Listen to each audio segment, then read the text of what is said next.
इचलकरंजी महापालिका निवडणुकीच्या पार्श्वभूमीवर प्रभाग क्रमांक 6 मध्ये भारतीय जनता पार्टी व महायुतीच्या उमेदवारांनी प्रचारात स्पष्ट आघाडी घेतल्याचे चित्र दिसून येत आहे। राज्यात आणि केंद्रात भारतीय जनता पार्टीची सत्ता असून आमदार राहुल आवाडे यांच्या माध्यमातून इचलकरंजी मतदारसंघाचा सर्वांगीण कायापालट सुरू असल्याचा विश्वास उमेदवारांनी नागरिकांशी संवाद साधताना व्यक्त केला। इचलकरंजी शहराला भेडसावणारा पिण्याचा पाण्याचा प्रश्न महायुतीच कायमस्वरूपी सोडवणार असून शहराची आर्थिक ओळख असलेल्या यंत्रमाग व्यवसायाला नवीन उभारी देण्याचा ठाम निर्धार महायुतीने केला आहे।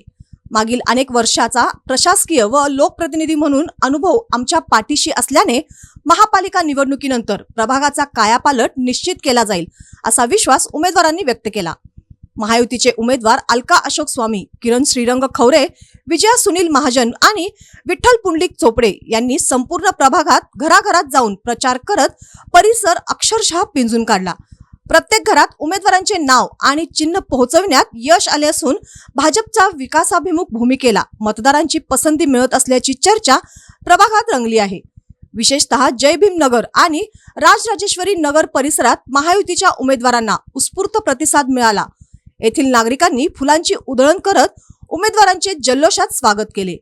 एकंदरीत वातावरण पाहता प्रभाग क्रमांक 6 मध्ये भाजप महायुतीच्या प्रचाराला मोठी चालना मिळाली असून विकास, विश्वास आणि नेतृत्वाच्या जोरावर महायुतीचे पारडे जड झाल्याचे स्पष्ट संकेत मिळत आहेत।